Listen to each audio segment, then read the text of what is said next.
Hello students, now today we are going to solve numerical problem which is based on graphical method.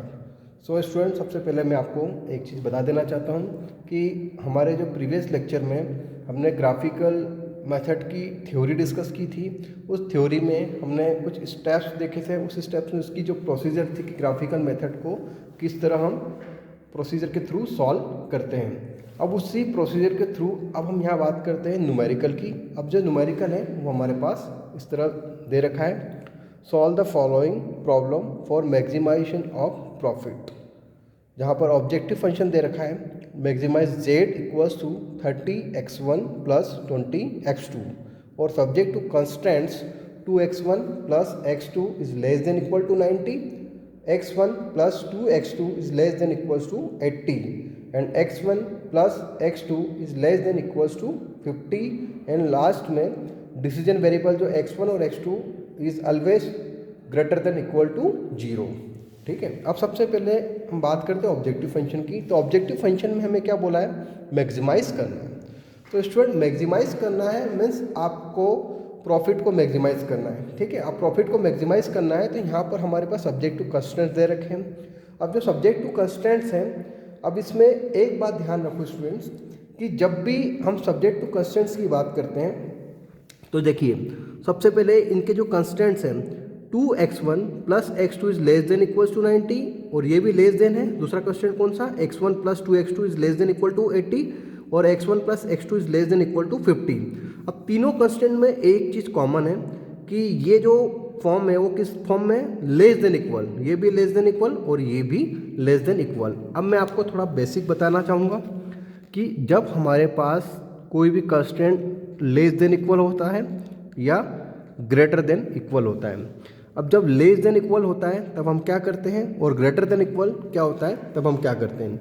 Less than equal का मतलब ये होता है कि constant जो होता है ना, हमारा कांस्टेंट जो भी होता है वो क्या होता है, टूवर्ड्स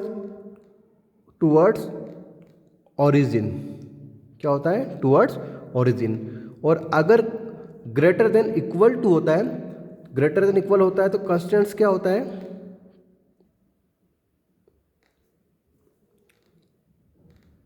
अवे फ्रॉम ओरिजिन।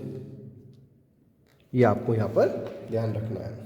तो इन शॉर्ट अगर हम सब्जेक्ट टू कंस्टेंट्स से देखें तो ये जो सारे कंस्टेंट्स क्या है, इनइक्वालिटी फॉर्म में है। तो क्यों ना हम इनइक्वालिटी कंस्टेंट्स को इक्वालिटी कंस्टेंट में कन्वर्ट करें। तो ये जो अभी सारे जो कंस्टेंट्स है वो क्या है, इनइक्वालिटी फॉर्म में, तब इसको हमको क्या करना है, इक्वालिटी फॉर्म में चेंज करना है। तो इक्वालिटी फॉर्म में चेंज करने के लिए हम इसको इस तरह लिख सकते हैं 2x1 plus x2 equals to 90। Clear. तो फर्स्ट कंस्टेंट जिसको हमने इस तरह लिखा 2x1 plus x2 is equals to 90। अब हमें क्या करना होता है, यहाँ पर एक सिंपल सी ट्रिक्स का यूज़ करना होता है। एक टेबल के फॉर्म में मैं आपको यहाँ पे थोड़ा बताना चाहूँगा कि ये जो हमारे जो डिसीजन वेरिएबल है x1 और x2, मैंने बोल दिया है ये x1 और इसको बोल दिया x2। अब हमारे पास जो डिसीजन वेरिएबल है वो कितने हैं, यहाँ पर एक और ये दो डिसीजन वेरिएबल है। अब मैं बात करता हूँ, अगर मैं x1 की वैल्यू यहाँ पर x1 की वैल्यू 0 रखता हूँ तो x2 की क्या होगी, और x2 की वैल्यू 0 रखता हूँ तो x1 की क्या होगी। हमें वो चीज़ ध्यान रखना है। ठीक है, मतलब यहाँ पे मैं अगर स्टार्टिंग करता हूँ कि suppose x1 latus x1 equals to 0 रखता हूँ। अगर मैं x1 की वैल्यू 0 रखता हूँ तो x2 की वैल्यू कितनी होगी, अगर x1 की वैल्यू मैं 0 रखा तो x2 इक्वल टू कितना हो जाएगा 90। मतलब x1 की वैल्यू अगर मैं यहाँ पर 0 रख दिया, x1 की वैल्यू यहाँ पे मैं 0 रख दिया तो आपका x2 हो जाएगा 90। क्लियर। अब इसी इक्वेशन में अगर लेट x2 इक्वल टू 0 रखता हूँ, अगर मैं x2 की जगह कितना रखता हूँ 0 रखता हूँ तो x1 की वैल्यू कितनी हो जाएगी 2x1 और x2 तो हो जाएगा 0, तो 2x1 इक्वल टू 90। तो x1 इक्वल टू कितना हो जाएगा 45। तो मैं यहाँ पर लिख देता हूँ कि अगर x2 की वैल्यू मैं यहाँ पर 0 रखता हूँ तो x1 कितना हो जाएगा 45। क्लियर? तो इसके जो कोऑर्डिनेट्स हैं वो किस तरह बन जाएंगे, वो इस तरह हो जाएंगे। ये हो गया आपका x1 और ये हो गया आपका x2। तो देखिए x1 में यहाँ पर कितना है, x1 में यहाँ पर है आपका, x1 में यहाँ पे है 45, तो ये 45 x1 के जस्ट नीचे लिख दिया। अब x2 में कितना है, एक तो 90 और 0, तो मैंने इसको लिख दिया 90। तो इस कांस्टेंट में आपके जो कोऑर्डिनेट्स हो गए, x1 के लिए कितना हो जाएगा 45 और x2 के लिए कितना हो जाएगा 90। अब सेम टू सेम कंडीशन हम दूसरे कांस्टेंट्स के लिए भी देख सकते हैं। x1 plus 2x2 is less than equals to 80, तो मैं ऐसा लिख सकता हूँ x1 plus 2x2 is equals to, क्योंकि ये इनइक्वलिटी फॉर्म में है, अब इसको इक्वलिटी फॉर्म में लिखूंगा तो x1 plus 2x2 equals to कितना हो गया 80। वहाँ पर भी वापस यही का यही प्रोसेस करना है, ये आपका x1, ये आपका x2। ठीक है, अब मैं x1 में यहाँ पर रखता हूँ 0, तो x2 की कितनी हो जाएगी, अगर x1 में मतलब 0 रखा तो x2 की कितनी हो जाएगी, अगर ये 0 रखता हूँ, लेट x1 इक्वल्स टू 0, तो 2x2 equal to 80, that means x2 equals to 40। तो यहाँ पे लिख दिया मैंने, सॉरी x2 कितना हो जाएगा 40। क्लियर?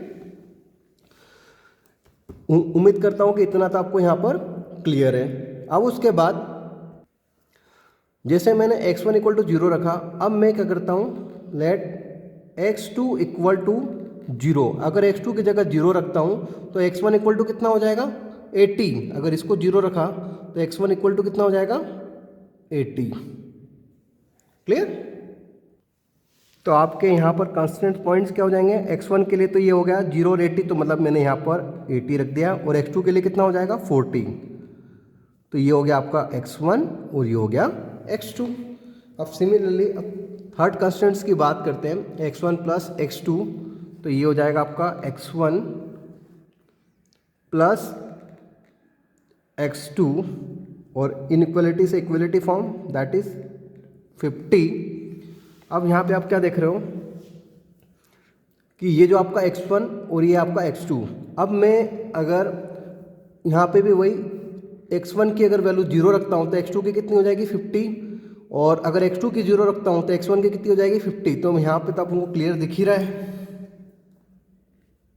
तो ये हो जाएगा 50 और ये 50, तो ये हो गया x1 और ये हो गया x2।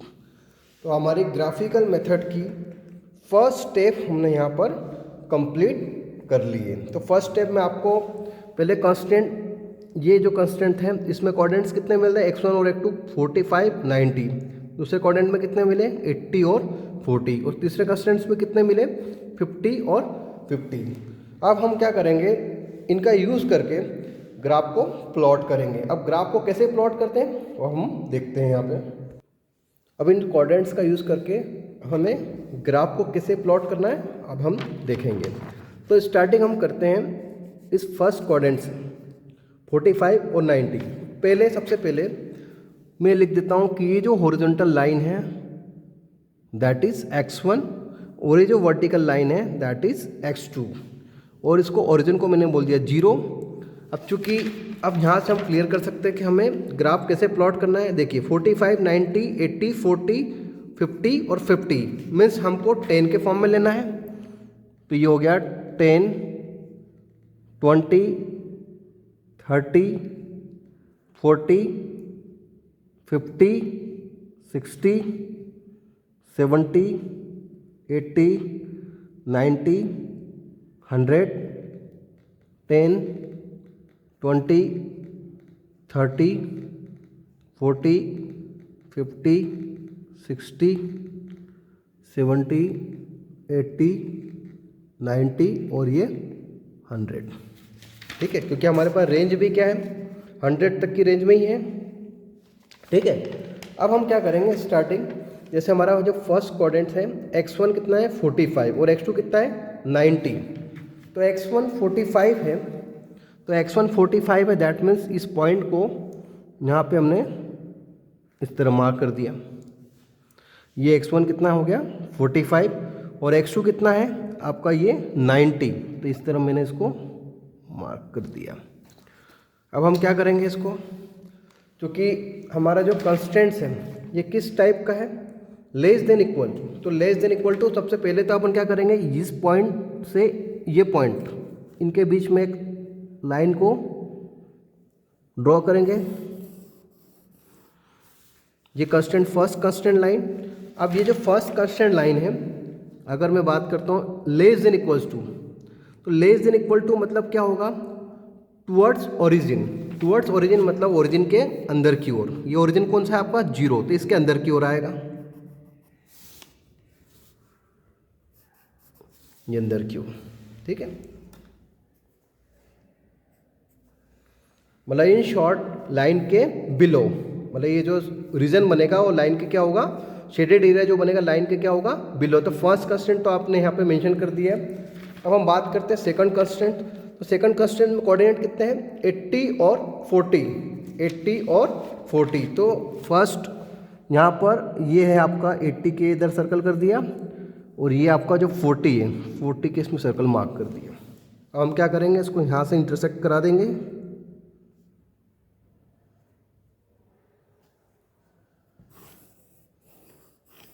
और अभी भी हमारा जो ओरिजिन है लेस देन है, लेस देन इक्वल टू मतलब टुवर्ड द ओरिजिन, तो ये भी क्या होगा ओरिजिन,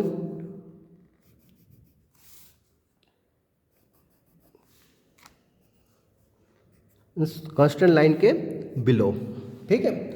तो पहला कांस्टेंट और दूसरा कांस्टेंट दोनों हो गया। अब लास्ट कांस्टेंट एक और बचा है, x1 plus x2 is less than equals to 50। तो मतलब ये भी क्या है, लेस देन इक्वल्स टू, और इसके कोऑर्डिनेट कितने हैं 50 और 50। अब 50 और 50, तो ये हो गया आपका 50 और ये हो गया आपका 50। अब 50 से 50 आप इस तरह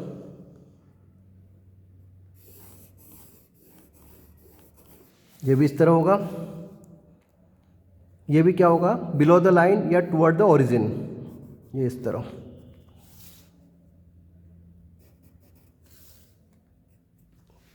क्लियर। अब हम देखते हैं कि हमारा जो शेडेड एरिया है वो कहाँ पर बनेगा। अब देखिए स्टूडेंट्स, सबसे इंपॉर्टेंट चीज़ क्या है कि हमारे पास जो सारे कंस्ट्रेंट्स हैं वो क्या है, लेस देन टाइप के ही है। लेस देन टाइप के हैं मतलब हमें क्या करना है, जो सबसे अंदर की ओर जो शेडेड एरिया है उस पर फोकस करना है। अगर मैं बात करता हूँ शेडेड एरिया, तो शेडेड एरिया कहाँ पे मिलेगा, कॉमन एरिया। अब शेडेड एरिया जो मिलेगा, तो अब हम क्या देख रहे हैं यहाँ पे, जो सबसे ओरिजिन के अंदर सबसे अंदर वाली जो शेडेड एरिया है वो कौन सा होगा। तो ऑब्वियस सी बात है कि ये एरिया सबसे अंदर वाला होगा। क्यों, क्योंकि ये अंदर की ओर जा रहा है। अब अंदर की ओर आ रहा है मतलब देखिए, आपका जो फर्स्ट कंस्टेंट, सेकंड कंस्टेंट और थर्ड कंस्टेंट, तीनों में अगर हम कॉमन देखते हैं तो सबसे जो अंदर वाला शेडेड एरिया है वो ये होगा।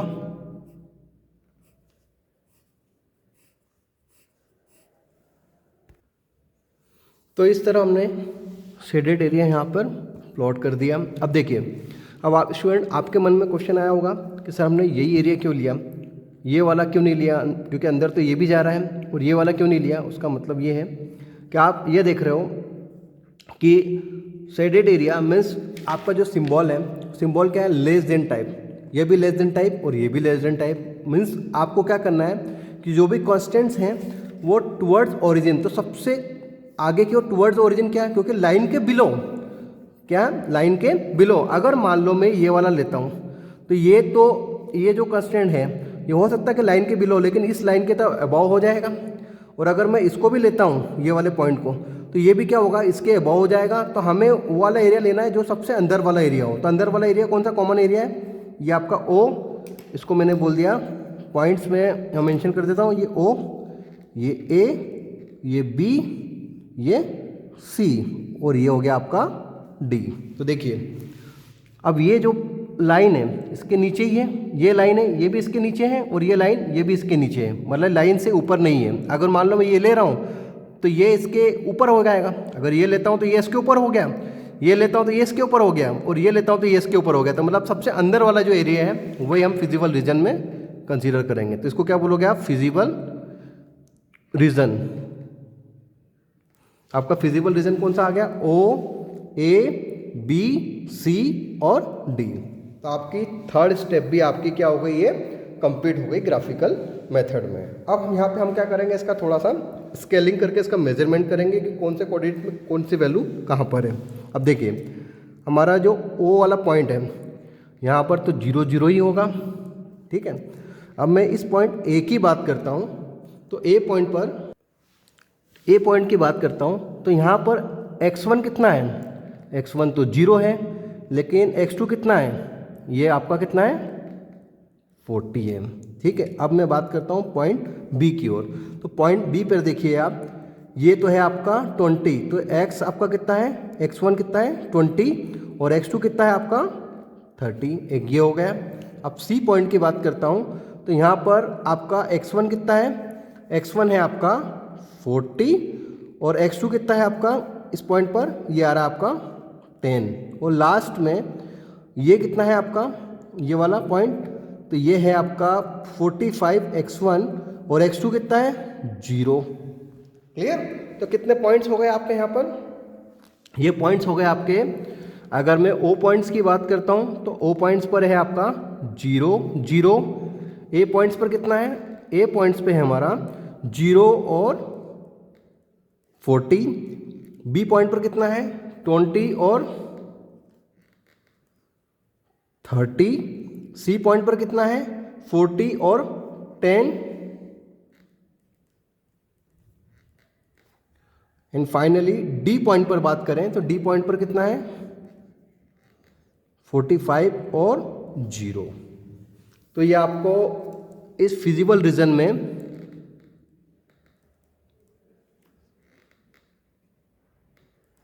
ये पॉइंट्स मिले। अब इन पॉइंट्स पर आपके कोऑर्डिनेट्स हैं ये इस तरह से। अब हमको क्या नेक्स्ट स्टेप क्या करना है? आपको फाइंड करना है प्रॉफिट की वैल्यू। अब प्रॉफिट की वैल्यू फाइंड करना है मीन्स हमको प्रॉब्लम में जैसे कि पूछा हुआ था फॉर मैक्सिमाइजेशन ऑफ प्रॉफिट, मतलब प्रॉफिट को मैक्सिमाइज करना है। अब आपके पास जो ऑब्जेक्टिव फंक्शन है वो कितना है? 30x1 plus 20x2। तो अब हम यहाँ इस रीजन जो हमको यहाँ पे मिला है, इस पॉइंट की अगर बात करें तो आपका जो ऑब्जेक्टिव फंक्शन कितना था? z equal to 30x1 plus 20x2। तो यहाँ पे मैं लिख लेता हूँ इसको, z इक्वल्स टू मैक्सिमाइज करना है, तो ये है हमारा 30x1 प्लस 20x2, ठीक है। तो ये आपको क्या करना है? प्रॉफिट को मैक्सिमाइज करना है। तो हम इसी फिजिबल रीजन का यूज़ करेंगे। पहले हम बात करते हैं 0, तो हम फर्स्ट स्टेप लेते हैं z 0, तो मतलब ये कितना हो जाएगा? 30 इंटू 0 प्लस 20 इंटू 0, मतलब ये हो गया आपका 0। तो यहाँ इस पॉइंट 0 पर कितना हो जाएगा प्रॉफिट आपका? 0। अब जेड ए पॉइंट की बात करते हैं, तो जेड ए पर हम देखते हैं यहाँ पे ये कितना है? 0 और 40, मतलब x1 की वैल्यू 0 और x2 की कितनी है? 40। तो मैं ऐसा लिख सकता हूँ 30 इंटू 0 प्लस 20 इंटू 40। अब इसको मैं कैलकुलेट करता हूँ, तो 30 इंटू 0 मीन्स 0 और 20 इंटू 40 मीन्स 800। तो ये हो गया आपका 800। अब पॉइंट बी के लिए बात करते हैं, तो जेड बी की बात करता हूँ, तो जेड बी पर कितना है? 20 और 30, मतलब 30 इंटू x1 कितना है? x1 हो जाएगा आपका 20 प्लस 20 इंटू x2 कितना हो जाएगा? 30। हमने यही वैल्यू ली 20 और 30 x1 और ये x2। अब इसको कैलकुलेट करते हैं, तो 30 इंटू 20 मीन्स 600, तो ये हो जाएगा 600 प्लस 20 इंटू 30, मतलब ये कितना हो जाएगा? ये भी 600, मतलब ये कितना हो गया? 1200, ठीक है। तो पहला मिला था आपका 0, दूसरा मिला था 800, तीसरा हो गया आपका 1200। अभी कोई पॉइंट बचा है? सी बचा है और डी बचा है। अब सी में कितना है? 40 और 10। तो जेड सी की बात करता हूँ, तो 30 इंटू कितना है? 40 प्लस 20 इंटू 10। अब इसको कैलकुलेट करता हूँ, तो ये तो हो जाएगा 1200 प्लस ये कितना हो जाएगा? 20 इंटू 10 मीन्स 200, तो ये हो गया आपका 1400। और उसके बाद लास्ट पॉइंट बचा आपका डी 45 और 0। तो डी पॉइंट पर देखता हूँ 30 इंटू 45 प्लस 20 इंटू 0। तो अब मैं इसको कैलकुलेट करता हूँ, तो ये आ रहा है 1350। ठीक है, तो देखिए हमने सारे पॉइंट्स पर देख लिया। 0 पर देखा तो 0, ए पर देखा तो 800, बी पर 1200 और डी पर 1350।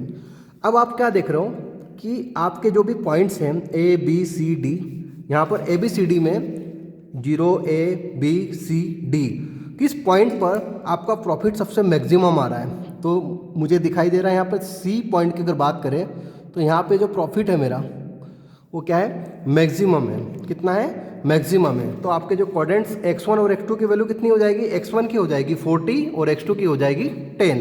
तो मैं लिख सकता हूँ x1 इक्वल्स टू 40 और x2 इक्वल्स टू 10 और आपका जेट मैक्सिमाइज इक्वल्स टू हो जाएगा 1400। तो इतना प्रॉफिट आपको मैक्सिमाइज जो है किस पॉइंट पर मिला, 8 पॉइंट सी पर मिला। तो सी पॉइंट पर आपका जो प्रॉफिट है वो सबसे ज़्यादा होगा। तो मैक्सिमम प्रॉफिट आपको इस फिजिबल रीजन के इस पॉइंट पर मिला। तो इस तरह हमने इस प्रॉब्लम को यहाँ पर सॉल्व कर लिया। तो उम्मीद करता हूँ कि ये सॉल्यूशन आपको बहुत अच्छे से यहाँ पर क्लियर हो गया है। और स्टूडेंट, अभी तक आप लोगों ने ये चैनल को सब्सक्राइब नहीं किया है तो आप प्लीज़ इसको सब्सक्राइब कर लें ताकि आपको नेक्स्ट जो वीडियो की नोटिफिकेशन है वो आपको इसके मिलते रहे। Thank you very much.